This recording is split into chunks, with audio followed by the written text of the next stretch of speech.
Hello everyone, welcome back to my channel. इस lecture में मैं आज आपको पंचायती राज्य डिस्कस करने वाला हूँ, पढ़ाने वाला हूँ लूसेंट की बुक से। हमने इंडियन पॉलिटी, भारतीय संविधान लूसेंट की बुक से सारा कंप्लीट करवा दिए हैं दोस्तों। दो चार लेक्चर बचे हैं, उसके अलावा सारा कंप्लीट हो जाएगा। इस लेक्चर में हम 36वें नंबर का टॉपिक पंचायती राज्य डिस्कस करने वाले हैं। तो आपको जानकारी के लिए मैं बता दूं, हमारे इस चैनल को सब्सक्राइब कर लें क्योंकि आने वाले समय में और आपको लेक्चर मिलेंगे। तो आइए शुरू करेंगे ज़्यादा देरी ना करते हुए। पंचायती राज्य व्यवस्था। तो दोस्तों मैं आपको जानकारी के लिए बता दूं, पंचायती राज्य हम पढ़ रहे हैं। तो भारतीय संविधान का भाग 9, भारतीय संविधान का भाग 9 जो है, भाग 9 अनुच्छेद 243 का से लेके ड़ा तक, का से लेके ड़ा तक। तो याद रखना है, भारतीय संविधान का भाग 9 में पंचायतों के बारे में दिया गया है। भाग 9 जो है वो पंचायतों से संबंधित है, पंचायतों के बारे में बताया गया। भाग 9 जो है भारतीय संविधान का 9 अनुच्छेद 243 में भी का, खा, गा ऐसे करके दिया गया दोस्तों, ड़ा तक के। का से लेके ड़ा तक के दिया गया है, का से लेके ड़ा तक के दिया गया है। अनुच्छेद याद रखना है, भाग याद रखना है, पंचायतों से संबंधित है, पंचायतों के बारे में दिया गया है। ये पूरे अनुच्छेद मैं आपको बताऊंगा कि का में क्या है, गा में क्या है। बस वीडियो को आप पूरा देखें। पहले हम लूसेंट को डिस्कस करेंगे, यहाँ से पंचायती राज्य व्यवस्था डिस्कस करेंगे। तो देखिए दोस्तों, सबसे पहले क्या हुआ था, लॉर्ड रिपन वायसराय रहे हैं हमारे भारत के वायसराय थे। तो लॉर्ड रिपन 1882 में संकल्प स्थानीय शासन के लिए मैग्ना कार्टा की हैसियत रखता है। तो आपको जानकारी के लिए मैं बता दूं, लॉर्ड रिपन को स्थानीय स्वशासन का जनक के रूप में या पिता के रूप में जाना जाता है। स्थानीय स्वशासन की शुरुआत अंग्रेजों के टाइम पे ही हो गई थी 1882 में। तो संकल्प स्थानीय स्वशासन के लिए मैग्ना कार्टा की हैसियत रखता है। मैग्ना कार्टा आपने पढ़े दोस्तों, संविधान का भाग 9 को संविधान का भाग 3 को भारत का मैग्ना कार्टा भी कहा जाता है, क्योंकि हमारे वहाँ पे मौलिक अधिकार दिए गए हैं, हमको नागरिकों को अधिकार दिए गए हैं। तो वो सबसे पहले मैग्ना कार्टा की शुरुआत कहाँ से हुई थी, ब्रिटेन से। तो मैग्ना कार्टा क्या है, मैंने आपको वहाँ भी बताया था और यहाँ भी बता देता हूँ। मैग्ना कार्टा की संज्ञा दी गई है भाग 3 को, आपको पता है। ये मैग्ना कार्टा अधिकार का वह पत्र है, अधिकार पत्र कहा जाता है इसको। मैग्ना कार्टा को अधिकार पत्र हिंदी में, है ना। इंग्लैंड के किंग जॉन, वहाँ के राजा थे किंग जॉन ने 1215 में क्या किया था, 1215 में वहाँ के किसानों को कुछ अधिकार लिख कर दिए थे। वहाँ के किसानों को कुछ अधिकार लिख कर दिए थे कि तुम्हारे अधिकार है, ये अधिकार तुमको कोई नहीं छीन सकता। इसीलिए उसको वहाँ से ही मैग्ना कार्टा की शुरुआत हुई थी, अधिकारों की शुरुआत हुई थी।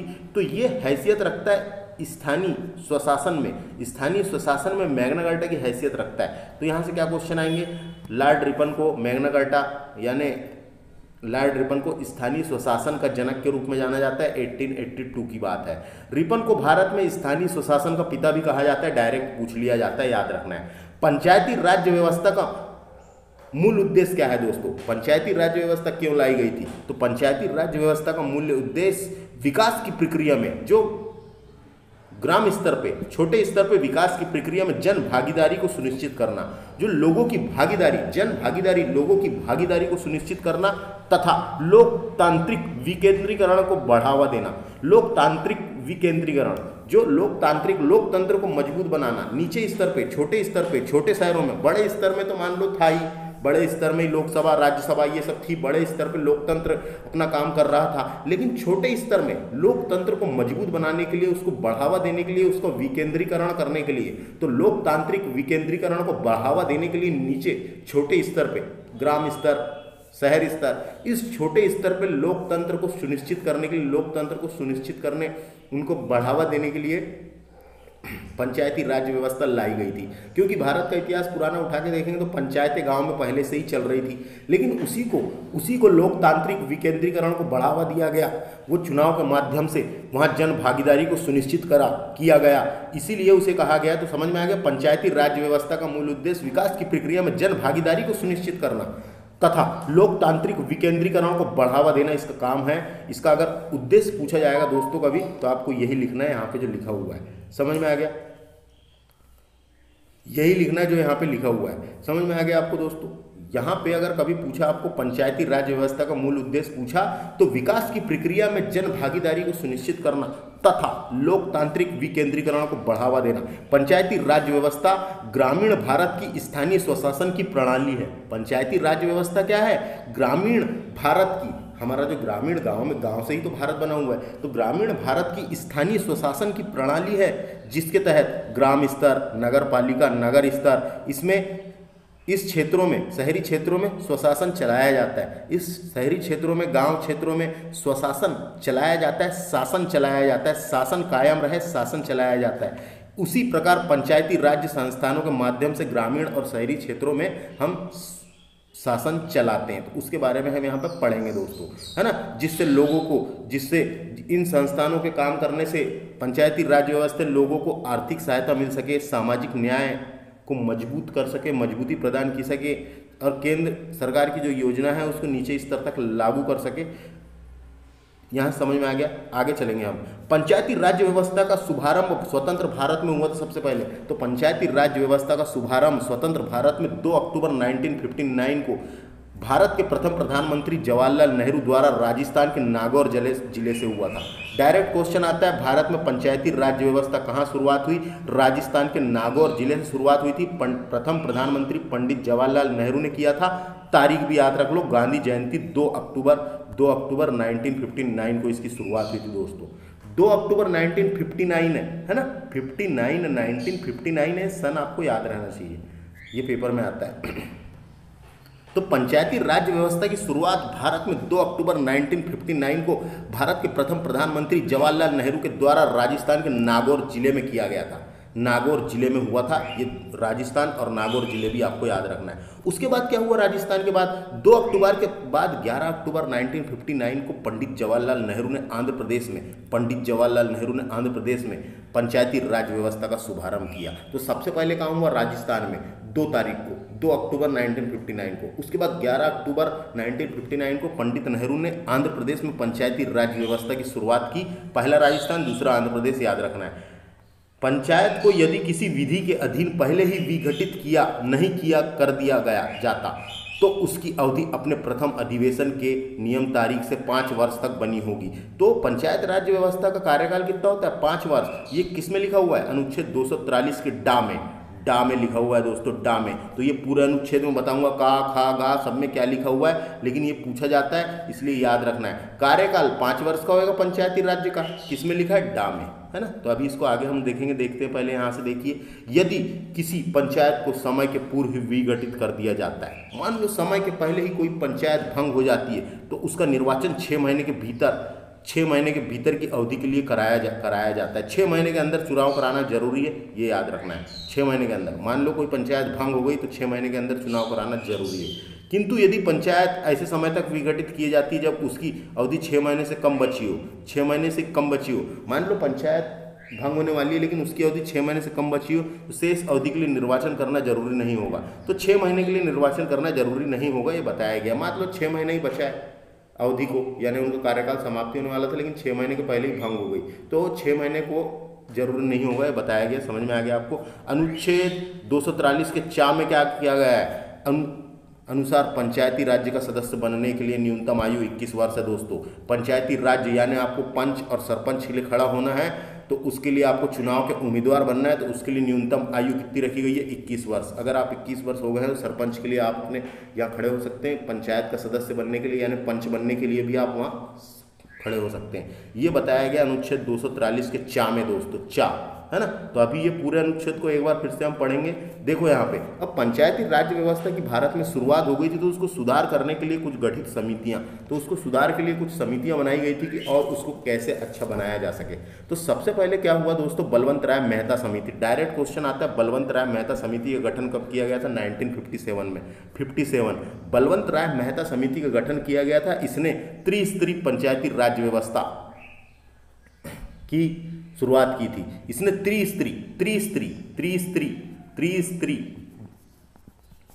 त्रिस्तरीय पंचायती राज्य व्यवस्था किसने कहा था? डायरेक्ट क्वेश्चन आता है, बलवंत राय मेहता समिति 1957 ने त्रिस्तरीय पंचायती राज्य व्यवस्था के बारे में बताया था, है ना। ग्राम पंचायत, जिला पंचायत और जनपद पंचायत, ये त्रिस्तरीय पंचायती राज व्यवस्था की बात किसने कही? तो बलवंत राय मेहता समिति ने कही थी। उसके बाद अशोक मेहता समिति आई दोस्तों 1977 में। अशोक मेहता समिति ने 2 स्तरीय पंचायती राज व्यवस्था की बात की थी, याद रखना है, 2 स्तरीय पंचायती राज व्यवस्था की बात की थी। इसने सिर्फ दो बताया था, नीचे में रहेगा यानी छोटी इकाई रहेगी ग्राम और दूसरी बड़ी इकाई रहेगी जिला। तो ग्राम और जिला बताया था इसने, तो 2 स्तरीय पंचायती राज व्यवस्था के बारे में बताया था इन्हें। उसके बाद क्या हुआ दोस्तों? पीवी राय समिति, पीवी के राय समिति, ये आई थी 1985 में। पीवी के राय समिति 1985, ये केंद्र स्तर पर पंचायत का गठन की बात कही थी इसने, केंद्र स्तर पर भी पंचायत होना, इस प्रकार की बात इसने बताई थी। तो समझ में आ गया। उसके बाद देखिए एल.एम. सिंघवी समिति, ये 1986 में आई थी, बहुत इंपॉर्टेंट समिति है एल.एम. सिंघवी समिति, एल.एम. सिंघवी समिति। ये एल.एम. सिंघवी समिति 1986 में गठित की गई थी। इसी से 73वां संविधान संशोधन 1992-93 गठन हुआ था, यानी किया गया था, और पंचायती राज व्यवस्था को संवैधानिक मान्यता मिली। पंचायती राज व्यवस्था को संवैधानिक मान्यता मिली। डायरेक्ट क्वेश्चन आता है, पंचायती राज व्यवस्था को संवैधानिक मान्यता किसने प्रदान की थी? तो एल.एम. सिंघवी समिति। एल.एम. सिंघवी समिति ने, एल.एम. सिंघवी समिति 1986 सन भी याद रखना है, 1986 में गठित की गई थी। इसने इसी से संवैधानिक मान्यता प्रदान की गई थी। 73वां संविधान संशोधन किया गया था, पंचायती राज व्यवस्था को संवैधानिक मान्यता मिली थी। डायरेक्ट क्वेश्चन आता है, कौन सी समिति के द्वारा मिली थी? एल.एम. सिंघवी समिति के द्वारा पंचायती राज व्यवस्था को संवैधानिक मान्यता मिली थी। उसके बाद 64वां संविधान संशोधन 1989 में किया गया, और 73वां संविधान संशोधन 1993 में किया गया था। 73वां संविधान संशोधन किया गया, मैंने बताया आपको अभी, 73वां संविधान संशोधन 92-93 में किया गया था, और यही संविधान संशोधन के द्वारा पंचायती राज व्यवस्था को संवैधानिक मान्यता प्रदान की गई थी, है ना, मान्यता प्रदान की गई थी। तो समझ में आ गया। तो ये समितियां समझ में आ गया। बलवंत राय मेहता समिति 1957 त्रिस्तरीय पंचायती राज, अशोक मेहता समिति 1977 2 स्तरीय पंचायती राज की मांग की थी। पीवी के राय समिति 1985 केंद्र स्तर पर पंचायत की मांग करी थी इनने। एल.एम. सिंघवी समिति डायरेक्ट पूछा जाता है 1986 संवैधानिक मान्यता मिली 73वां संविधान संशोधन। समझ में आ गया। 64वां याद रखना है यार, 73वां तो आपको याद ही है। इसके अलावा देखो यहाँ पे हमने थ्योरी पढ़ ली है। अब 73वां संविधान संशोधन के बारे में यहाँ बताया गया। तो 73वां संविधान संशोधन कब हुआ था दोस्तों? डायरेक्ट क्वेश्चन आता है। 73वां संविधान संशोधन 1992-93 में हुआ था। 73वां संविधान संशोधन पंचायती राज्य से संबंधित है। डायरेक्ट क्वेश्चन पूछा जाता है, किससे संबंधित है? पंचायती राज्य से संबंधित है। इसमें इसके द्वारा संविधान में भाग 9 अनुच्छेद 243 में का से लेके ड़ा तक 16 अनुच्छेद तथा 11वीं अनुसूची का प्रावधान किया गया तथा 11वीं अनुसूची जोड़ी गई। डायरेक्ट क्वेश्चन आता है 73वां संविधान संशोधन में 11वीं अनुसूची जोड़ी गई।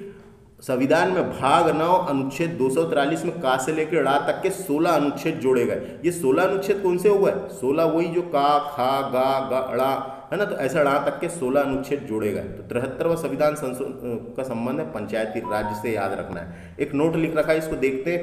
1986 में गठित जो हुई थी एल.एम. सिंघवी समिति की सिफारिशों के आधार पर 73वां संविधान संशोधन अधिनियम 1992 के द्वारा पंचायती राज को संवैधानिक दर्जा प्रदान किया गया। मैंने आपको भी बताया था ना, ये जो समिति का नाम याद रखना है, 73वां संविधान संशोधन अधिनियम 1993 के द्वारा पंचायती राज्य को संवैधानिक दर्जा प्रदान किया गया। कौन सी समिति के द्वारा?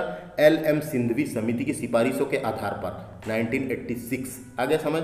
अगला देखते हैं वर्तमान में पंचायती राज व्यवस्था नागालैंड, मेघालय, मिजोरम राज्यों को छोड़कर नागालैंड में नहीं है, मेघालय में नहीं है, मिजोरम में नहीं है, राज्यों को छोड़कर सभी राज्यों में, तथा दिल्ली को छोड़कर, क्योंकि दिल्ली शहर है, वहाँ पे क्षेत्र वो नहीं है, गांव, वहाँ पे ग्राम नहीं है, ग्रामीण नहीं है, वहाँ पे ग्राम नहीं है, इसलिए दिल्ली को छोड़कर अन्य सभी केंद्र शासित प्रदेशों में लागू है। इसका मतलब हम बोल सकते हैं कि भारत के नागालैंड, मेघालय और मिजोरम में पंचायती राज व्यवस्था नहीं है, और जितने भी केंद्र शासित प्रदेश हैं हमारे, उसमें से दिल्ली को छोड़कर बाकी सब जगह लागू है, दिल्ली को छोड़कर, है ना। समझ में आ गया। याद रखना है, नागालैंड, मेघालय, मिजोरम और दिल्ली को छोड़कर सब जगह पंचायती राज व्यवस्था लागू है। कहाँ लागू नहीं है, ऐसा कभी क्वेश्चन बन गया, इसलिए याद रखना है। 73वां संविधान संशोधन की मुख्य बातें क्या थी देखते हैं। तो इसके द्वारा पंचायती राज्य के त्रिस्तरीय ढांचे का प्रावधान किया गया। इसमें त्रिस्तरीय ढांचे का प्रावधान किया गया दोस्तों। नीचे में ग्राम, सबसे छोटी इकाई क्या है, ग्राम, ग्राम पंचायत यानी ग्राम। फिर यहाँ बीच में है जिला पंचायत, ग्राम पंचायत, जिला पंचायत और ग्राम पंचायत, बीच में है जनपद, जनपद पंचायत और ऊपर में है जिला पंचायत। तो त्रिस्तरीय इसको कहते हैं, समझ में आया ना। सबसे छोटी इकाई क्या है, सबसे छोटी है सबसे पहले यहाँ पे ग्राम पंचायत, फिर यहाँ पे है जनपद पंचायत और यहाँ पे जिला पंचायत। जनपद को ही ब्लॉक कहा जाता है, जनपद को ही ब्लॉक कहा जाता है, याद रखना है। जनपद को ही ब्लॉक, प्रखंड भी उसी को कहते हैं। तो देखो यहाँ पे पढ़ते हैं इसको। इसके द्वारा पंचायती राज में त्रिस्तरीय ढांचे का प्रावधान किया गया। डायरेक्ट क्वेश्चन आता है किसके द्वारा, 73वां संविधान संशोधन के द्वारा त्रिस्तरीय पंचायती राज व्यवस्था की शुरुआत हुई। ग्राम स्तर पर ग्राम पंचायत, ग्राम स्तर पर ग्राम पंचायत रहेगी। प्रखंड स्तर पर पंचायत रहेगी। इसे ही प्रखंड स्तर का मतलब समिति तथा जिला स्तर पर जिला परिषद के गठन की व्यवस्था की गई। प्रखंड स्तर पर का मतलब है जनपद, जनपद को ही ब्लॉक कहते हैं दोस्तों, जनपद को ही ब्लॉक आपने सुना होगा, है ना। इसको ही ब्लॉक को ही विकास खंड भी बोलते हैं, तो समझ में आ गया। तो ग्राम स्तर पर ग्राम, जनपद स्तर पर जनपद और जिला स्तर पर जिला परिषद के गठन की व्यवस्था की गई। पंचायती राज संस्थान के प्रत्येक स्तर में 1/3, वेरी इंपॉर्टेंट, देखो ये जो स्तर है इसमें 1/3 आरक्षण दिया जाता है महिलाओं को। पंचायत के संस्थानों में प्रत्येक स्तर पर 1/3 आरक्षण का प्रावधान किया गया है। कितना, 1/3 आरक्षण का प्रावधान इस महिलाओं के लिए आरक्षण की व्यवस्था की गई है। कितना डायरेक्ट पूछा जाता है, 1/3 आरक्षण की व्यवस्था की गई है। इसका कार्यकाल 5 वर्ष का निर्धारित किया गया है। पंचायती राज व्यवस्था का कार्यकाल कितना होता है, 5 वर्ष का होता है। पंचायती राज भंग होने पर 6 माह के अंदर निर्वाचित होना जरूरी है। अगर पंचायत भंग हो जाती है तो 6 महीने के अंदर चुनाव होना जरूरी है ना। राज्य की संचित निधि से इन संस्थानों में अनुदान देने की व्यवस्था की गई है। इनमें अनुदान कहाँ से दिया जाता है, संचित निधि से निकाला जाता है ना। सरकार के माध्यम से, संचित निधि के माध्यम से यहाँ पे दिया जाता है, अनुदान दिया जाता है। 73वां संविधान संशोधन के बाद पंचायती राज अधिनियम का निर्माण करने वाला देश का प्रथम राज्य कर्नाटक है। तो 73वां संविधान संशोधन के बाद पंचायती राज व्यवस्था का निर्माण करने वाला, यहाँ पे याद रखना है 73वां संविधान संशोधन के बाद पंचायती राज व्यवस्था का निर्माण करने वाला, यानी 73वां संविधान संशोधन में जो बातें जिस स्तर का बनाने की बात की गई थी उसका निर्माण करने वाला देश का प्रथम राज्य कर्नाटक है दोस्तों, याद रखना है। अब यहाँ से पढ़ेंगे हम 74वां संविधान संशोधन। 74वां संविधान संशोधन, तो मैं आपको जानकारी के लिए बता दूं कि संविधान का भाग 9 तो पहले से था जिसमें बात की गई है पंचायतों की। भाग 9 का जोड़ा गया 74वां संविधान संशोधन करके, भाग 9 में ही का जोड़ा गया। अनुच्छेद कहाँ से कहाँ तक है, तो अनुच्छेद है 243 से लेके ता से लेके है, ता से या, और या का भी छा है, या का छा है। ये पूरे अनुच्छेद में आपको ही बताऊंगा, लेक्चर को पूरा देखें। पूरे अनुच्छेद किसमें क्या लिख रखा है, पूरी चीज को हम डिस्कस करेंगे तो समझ में आ गया। 73वां संविधान संशोधन 92-93 के द्वारा संविधान का भाग 9 में का जोड़कर अनुच्छेद 243 ता से लेके या छा तक के, या का छा है, ता से लेके या के छा तक के जोड़ा गया, जिसको हम पढ़ने वाले हैं। तो डायरेक्ट क्वेश्चन आएगा, भाग 9 कक्का काय से संबंधित है, तो नगरीय निकाय से संबंधित है। नगरीय निकाय या नगर पालिका, नगरीय निकाय या नगर पालिका उसी को कह सकते हैं, नगरी, है ना। तो 74वां संविधान संशोधन नगर पालिका से संबंधित है, नगरीय निकाय या नगर पालिका से संबंधित है। इसके द्वारा संविधान में कौन सा जोड़ा गया, भाग 9 कक्का जोड़ा गया। अनुच्छेद 243 में ड़ा तक के तो पंचायत थी, ड़ा के बाद ता से चालू होता है, ता से लेके या और छा तक है। कहाँ से कहाँ तक है, ता से लेके या तक है, और या का छा है ना, या का छा। 12वीं अनुसूची का प्रावधान किया गया, 12वीं अनुसूची जोड़ी गई, जो नगरीय निकाय से संबंधित है, नगर पालिकाओं से संबंधित है, 12वीं अनुसूची जोड़ी गई। 74वां संविधान संशोधन, नगर पालिकाओं में 12वीं अनुसूची में कुल 18 विषय पर विधि बनाने की शक्ति प्रदान की गई थी। डायरेक्ट क्वेश्चन आता है दोस्तों, है ना। मैंने आपको बताना भूल गया, पंचायती राज व्यवस्था में 29 विषय शामिल किए गए थे, 29 विषय शामिल किए गए थे। पंचायती राज में 29 विषय शामिल किए गए थे। ये जो नगरीय निकाय है इसमें 18 विषय शामिल है, 18 विषय शामिल है। तो समझ में जाएगा।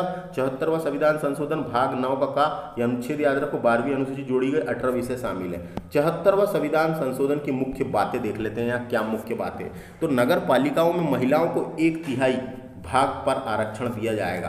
पंचायती राज व्यवस्था में भी 1/3 आरक्षण है, और यहाँ पे नगर पालिकाओं में या नगरीय निकायों में भी 1/3 का आरक्षण है, याद रखना है महिलाओं को। नगर पालिका में अनुसूचित जाति तथा जनजाति के भी आरक्षण की व्यवस्था की गई है, यानी अनुसूचित जाति और जनजाति SC और ST के आरक्षण की व्यवस्था भी की गई है दोस्तों। नगरीय संस्थानों का कार्यकाल 5 वर्ष का होगा, तो नगरीय संस्थानों का मतलब पंचायती राज व्यवस्था का भी 5 वर्ष का ही है और नगरीय निकाय का भी 5 वर्ष का ही है। विघटन की स्थिति में 6 माह के अंदर चुनाव होंगे, मान लो भंग हो जाती है ना, तो उसके 6 महीने के अंदर चुनाव होंगे। समझ में आ गया पंचायत ये नगरीय निकाय समझ में आया दोस्तों, नगरीय निकाय। और इनके बारे में आप डीपली कहाँ पढ़ेंगे, जब आप जो भी स्टेट के होंगे तो स्टेट जो आप अपने राज्यों के बारे में जब पढ़ेंगे तो वहाँ पे एक टॉपिक आएगा पंचायती राज्य व्यवस्था और नगरीय निकाय, वहाँ पे आप डीपली पढ़ेंगे इनके बारे में, है ना। तो पंचायत नगर पालिकाओं के प्रकार देखते हैं। देखो नगर पंचायत होती है सबसे पहले, इसकी भी त्रिस्तरीय चाहिए भी। सबसे नीचे क्या है, नगर पंचायत, फिर है नगर परिषद, और उसके बाद है नगर निगम। सबसे नीचे क्या है, नगर पंचायत, फिर आता है नगर पालिका, सबसे नीचे नगर पंचायत, सबसे छोटी इकाई क्या है, नगर पंचायत, फिर है नगर पालिका और फिर है नगर निगम। तो यहाँ पे लिखा हुआ देखिए, सबसे पहले नगर पंचायत। ऐसे ग्रामीण क्षेत्र जो नगर क्षेत्र में परिवर्तन होते जा रहे हैं उनको बनाए जाते हैं जनसंख्या के आधार पर। ऐसे ग्रामीण क्षेत्र जो नगरीय क्षेत्र में परिवर्तित होते जा रहे हैं वो है नगर पंचायत।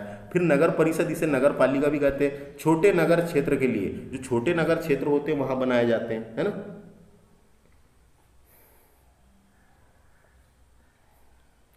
और नगर निगम की बात करेंगे तो बड़े क्षेत्रों के लिए है, ये नगर निगम बड़े क्षेत्रों के लिए है ना। तो इसकी भी 3 इकाई है दोस्तों, त्रिस्तरीय चाहिए भी। सबसे नीचे जो है ग्राम पंचायत, सबसे नीचे जो है नगर पंचायत, फिर है नगर पालिका और उसके बाद है नगर निगम।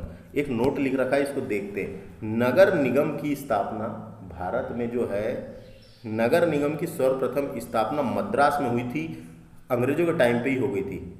नगर निगम बना दिया गया था 29 सितंबर 1688 में की गई थी, है ना। 29 सितंबर 1688 में की गई थी। भारत का पहला नगर निगम कौन सा था, डायरेक्ट क्वेश्चन आता है। तो ये मद्रास को बनाया गया था, मद्रास। इसका नाम बदल के बाद में चेन्नई हो गया, लेकिन इसका पुराना नाम, चेन्नई का पुराना नाम मद्रास था। तो मद्रास में बनाया गया था दोस्तों पहला नगर निगम भारत का। आ गया समझ। 1687 में बोर्ड ऑफ डायरेक्टर्स ने मद्रास में नगर निगम बनाने की अनुमति दी थी। जो बोर्ड ऑफ डायरेक्टर्स हुआ करते थे, बोर्ड ऑफ डायरेक्टर्स, उसने अनुमति दी थी 1867 में, और 1687 में, और 1688 में भारत का पहला नगर निगम मद्रास में बनाया गया था। तो समझ में आ गया पंचायती राज व्यवस्था हमने लूसेंट की बुक से डिस्कस की। इसके अलावा कौन से अनुच्छेद में क्या लिख रखा है ये मैं आपको बताने वाला हूँ, तो उसको भी आप ध्यान से एक बार देख लीजिए। तो समझ में आया, जो भी क्वेश्चन यहाँ से बनेंगे अब बन जाएंगे। इसके अलावा आप डीपली तो आप अपने राज्य में पढ़ेंगे, स्टेट लेवल में जो भी है। तो आप देखते हैं यहाँ पे कौन से अनुच्छेद में क्या लिख रखा है। वीडियो को पूरा देखें। देखो दोस्तों, अनुच्छेद 243 जिसमें पंचायतों के बारे में बताया गया है ना, 16 विषय शामिल किए गए। तो देखिए एक एक अनुच्छेद को हम डिस्कस करेंगे। अनुच्छेद 243 में पंचायत की परिभाषा के बारे में बताया गया है। अनुच्छेद 243 में क्या है, पंचायत की परिभाषा। उसके बाद अनुच्छेद 243 का काम है ग्राम सभा। ग्राम सभा के बारे में बताया गया, ग्राम सभा की परिभाषा, ग्राम सभा क्या होती है, ग्राम सभा कैसी रहेगी, है ना। उसके बाद देखिए अनुच्छेद 243 का खा में पंचायतों का गठन, पंचायतों का गठन के बारे में बताया गया। पंचायतों का गठन राज्य करेगी, है ना, क्योंकि हमने पढ़े हैं अनुच्छेद 40 जो नीति निर्देश दिए गए हैं सरकार को, कि अनुच्छेद 40 में लिख रखा है कि पंचायत का गठन राज्य करेगी। और यहाँ पे अनुच्छेद 243 के खा में ग्राम पंचायत के गठन की बात की गई है। लेकिन ग्राम पंचायत का गठन कौन करेगा, तो अनुच्छेद 40 में बताया गया कि ग्राम पंचायत का गठन राज्य करेगी या करेगा। समझ में आ गया। तो सबसे पहले 243 में परिभाषा, 243 का में ग्राम सभा की परिभाषा, 243 खा में है ग्राम पंचायत का गठन कौन करेगा, राज्य करेगी। गांव में क्या है, 243 के गांव में है ग्राम पंचायत की संरचना कैसी होगी बताया गया है। उसकी संरचना कैसी होगी, उसमें कितने सदस्य होंगे, उनका कार्यकाल कितना होगा, सब यहाँ पे बताया गया है। इनकी संरचना के बारे में बताया गया, ग्राम पंचायत की संरचना कैसी रहेगी। घ में क्या बताया गया, पंचायतों में स्थानों का आरक्षण। यहाँ पे आरक्षण की बात बताई गई है, महिलाओं को 1/3 आरक्षण दिया गया है। काय में है आरक्षण की बात, घा में। हमने लूसेंट जब पढ़ रहे थे, जब घा पढ़े थे तो घा में बताया गया था, समझ में आ गया।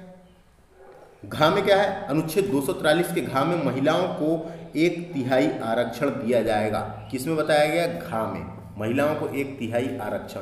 उसके बाद डा इंपॉर्टेंट है, डा अनुच्छेद 243 का डा है पंचायतों का कार्यकाल के बारे में बताया गया है। पंचायतों का कार्यकाल 5 वर्ष का होगा, पंचायतों का कार्यकाल 5 वर्ष का होगा, और पंचायत यदि भंग हो जाती है या विघटित हो जाती है 6 महीने के भीतर चुनाव, 6 महीने के भीतर चुनाव होगा। समझ में आ गया, डा भी समझ में आ गया, कार्यकाल की बात की गई है। अब चा इंपॉर्टेंट है, पंचायत सदस्य के लिए अयोग्यताएं।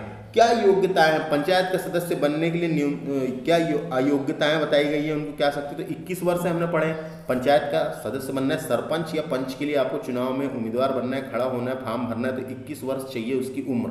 तो ये बताया गया चा में, जो वेरी इंपॉर्टेंट क्वेश्चन पूछा जा सकता है। छा की बात करेंगे, अनुच्छेद 243, इधर साइड देखो इंग्लिश में भी लिख रखा है दोस्तों, कभी इंग्लिश में आ गया पूछा गया आपको तो, है ना, तो इंग्लिश वाला भी याद रखना है। तो देखो क्या है, अब छा में बताया गया पंचायतों की शक्तियां, उत्तरदायी और प्राधिकार, उनको क्या क्या प्राधिकार दिए गए हैं, उसमें उत्तरदायित्व दिया गया है, उनका उत्तरदायित्व दिया गया है, और उनको क्या क्या शक्तियां प्रदान की गई है उसके बारे में छा में बताया गया है। जा में बताया गया है कर अध्यारोपित करने की शक्ति और उनकी निधियां, कर यानी जो टैक्सेस, जो टैक्स लगाती है पंचायत, टैक्स कैसे वसूलेगी उसके बारे में बताया गया जा में। टैक्स कैसे वसूलेगी, टैक्स के बारे में बताया गया है ना। तो जा में क्या है, शक्ति, ये जा इंपॉर्टेंट है दोस्तों, टैक्स वाला जा इंपॉर्टेंट है। शक्तियों और निधियों के बारे में बताया गया, कर वसूलने की शक्तियों और निधियों के बारे में जा। झा इंपॉर्टेंट है, झा इंग्लिश में आई, अनुच्छेद 243 के झा में वित्त आयोग के गठन की बात की गई है। यहाँ पे पंचायत में भी एक वित्त आयोग जो होगा, पैसे का आयोग बनाया जाएगा, वित्त आयोग के गठन की बात की गई है। ये उसके बाद 243 का आई में देखिए, पंचायतों की लेखाओं की संपरीक्षा, जो लेखाओं की संपरीक्षा होगी उसके बारे में बताया गया है। उसके बाद देखिए टा इंपॉर्टेंट है दोस्तों, टा इंपॉर्टेंट है, निर्वाचन, है ना, पंचायतों के लिए निर्वाचन यानी वोटिंग की व्यवस्था, है ना, वोटिंग की व्यवस्था। तो पंचायतों के लिए टा इंपॉर्टेंट है, इसको बोलेंगे के इंग्लिश में, और ये टा। डायरेक्ट क्वेश्चन आता है पंचायतों के लिए निर्वाचन की व्यवस्था किस अनुच्छेद में, टा में, पंचायतों के लिए निर्वाचन। तो पंचायतों का निर्वाचन कौन करेगा, तो राज्य निर्वाचन आयोग। याद रखना है दोस्तों, पंचायतों का जो है निर्वाचन वो पंचायतों और नगरीय निकायों का जो निर्वाचन होता है, जो चुनाव करवाने का जिम्मेदारी होती है राज्य निर्वाचन आयोग की, तो राज्य निर्वाचन आयोग करेगा। ये याद रखना है, राज्य निर्वाचन आयोग करेगा, राज्य निर्वाचन आयोग करेगा दोस्तों। कौन करेगा, राज्य निर्वाचन। ठा में बताया गया संघ राज्य क्षेत्र में लागू होना, जो संघ राज्य क्षेत्र में लागू होना उतना इंपॉर्टेंट नहीं है, क्या लागू होगा वो बताया गया। उसके बाद अनुच्छेद 243 का डा में है, इस भाग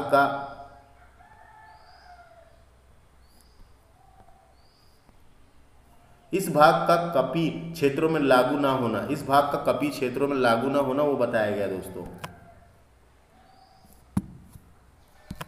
इस भाग का कपी क्षेत्रों में लागू ना होना वो बताया गया, याद रखना है। अब देखो ड़ा में क्या है, विद्यमान विधियों और पंचायतों का बना रहना, उसके बारे में बताया गया। ड़ा आखिरी वाला अनुच्छेद निर्वाचन संबंधित मामलों में न्यायालय के हस्तक्षेप का वर्जन, न्यायालय के हस्तक्षेप का वर्जन यानी न्यायालय का दखल ना देना, न्यायालय दखल नहीं देगी। निर्वाचन संबंधित जो भी मामले होंगे उसमें न्यायालय दखल नहीं देगी, अर्थात न्यायालय का दखल ना देना, ये ड़ा में बताया गया है। तो ये पूरा अनुच्छेद आपको समझ में आ गया, जिसमें से आपको सबसे पहले जानकारी के लिए मैं बता दूं, सबसे ज़्यादा इंपॉर्टेंट है आरक्षण वाला, कार्यकाल वाला और योग्यताएं वाला, उम्र कितनी चाहिए, 4, है ना। तो ये इतना याद रखना है बस। ये टा वाला इंपॉर्टेंट है, पूछा जाता है टा वाला, इसको याद रखो, टा वाला याद रखना है। उसके अलावा ये घा वाला पूछा जा सकता है, कितना आरक्षण दिया जाता है, 1/3। चा वाला इंपॉर्टेंट है, चा वाला 21 वर्ष, योग्यता शक्तियाँ, है ना। और कार्यकाल वाला डा वाला इंपॉर्टेंट है। तो ऐसे 2-4 सिर्फ याद रखना है जो परीक्षाओं के हिसाब से वनडे एग्जामों में पूछे जाते हैं। तो समझ में आ गया पंचायत वाला।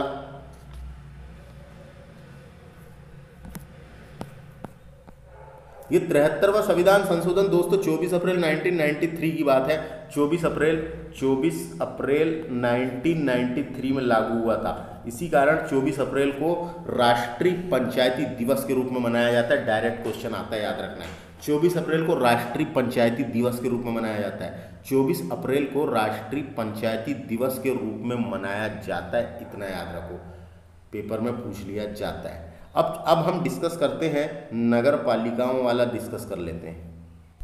तो देखिए दोस्तों, नगरीय स्वशासन संबंधित संवैधानिक उपबंध कहाँ दिए गए हैं? ये दिए गए हैं भाग 9 के का में, भाग 9 के का में दिए गए हैं, भाग 9 के का में दिए गए हैं। अनुच्छेद कहाँ से दिया गया है?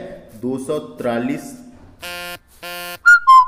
ता से लेके, अनुच्छेद 243 ता से लेके अनुच्छेद 243 या और का तक के, या और का तक। तो देखिए यहाँ पे देखते हैं, अनुच्छेद 243 के ता में है परिभाषा की बात की गई है, नगर पालिकाओं की परिभाषा की। अनुच्छेद था में बताया गया है, अनुच्छेद 243 था में नगर पालिका का गठन कौन करेगा? नगर पालिका गठन राज्य करेगा। दा में बताया गया नगर पालिका की संरचना कैसी होगी, दा में, और धा में बताया गया है वार्ड समिति आदि का गठन की संरचना। ना में स्थानों का आरक्षण, महिलाओं को 1/3 आरक्षण यहाँ भी दिया गया, याद रखना है। पा में बताया गया नगर पालिका की अवधि तो 5 वर्ष है, ये अवधि भी, इसका कार्यकाल कितना होगा? 5 वर्ष। फा में बताया गया सदस्यों के लिए निर्हरताएं के बारे में बताया गया। बा में बताया गया नगर पालिका आदि की शक्तियां, प्राधिकरण और दायित्व के बारे में बताया गया। भा नगर पालिकाओं द्वारा अध्यारोपित शक्ति बताई गई है इनकी, और निधियां बताई गई है, टैक्स वसूलने की शक्ति, है ना। माँ में है वित्त आयोग। माँ के बाद देखिए, माँ के बाद है या नगर पालिकाओं के लेखाओं की संपरीक्षा, नगर पालिका में जो लेखाओं होगी उनकी संपरीक्षा। अब या के ही अंदर का खा गा है उसका, तो या के का में है नगर पालिका के निर्वाचन की बात। ये डायरेक्ट आता है, याला इंपॉर्टेंट है, डायरेक्ट पूछा जाता है नगर पालिकाओं के लिए निर्वाचन किस अनुच्छेद में दिया गया है? अनुच्छेद 243 या का, है ना। इसमें नगर पालिकाओं का निर्वाचन राज्य निर्वाचन आयोग करता है दोस्तों, याद रखना है, राज्य निर्वाचन आयोग के द्वारा किया जाता है। या के खा में संघ राज्य क्षेत्र में लागू होना, जो संघ राज्य क्षेत्र होते हैं केंद्र शासित प्रदेश, उसमें कैसी के लागू होगी उसके बारे में बताया गया। या गा में बताया गया इस भाग का कतिपय क्षेत्र में लागू ना होना। जिला योजना की समिति के बारे में बताया गया। डा में महानगर योजना की समिति विद्यमान विधियों पर नगरीय पालिकाओं का बना रहने के बारे में। और या छा में निर्वाचन संबंधित मामलों में न्यायालय के हस्तक्षेप पर वर्णन किया गया है। न्यायालय हस्तक्षेप नहीं करेगी, न्यायालय का दखल ना देना, न्यायालय दखल नहीं देगी, या और छा में। तो ये समझ में आ गया आपको। ये अनुच्छेद याद रखना है, क्या है, कौन सा इंपॉर्टेंट है? परिभाषा वाला इंपॉर्टेंट है, और उसके अलावा आरक्षण वाला इंपॉर्टेंट है, ना और ना के अलावा सबसे ज़्यादा पूछा जाता है यहाँ से ये या और का, ये इंपॉर्टेंट है, या और का, ये सबसे ज़्यादा पूछा जाता है, इसको याद रखना है। इसको ZA बोलते हैं, ZA इंग्लिश में। बस इससे आगे समझ आपको। वापस चलते हैं। तो हमने डिस्कस किए दोस्तों, और उसके अलावा लुसेंट की बुक डिस्कस की, और कौन से अनुच्छेद में क्या लिख रखा है इसके बारे में भी जानकारी होना जरूरी था। तो इस लेक्चर में इतना ही। अगले लेक्चर में हम डिस्कस करेंगे लुसेंट की जो प्रमुख महत्वपूर्ण शब्दावली दी गई है, और थोड़े बहुत लेक्चर बचे हैं, और उसके अलावा फिर इंडियन पॉलिटी लुसेंट की बुक से कंप्लीट होने वाली है। तो थैंक्स फॉर वॉचिंग, नमस्ते।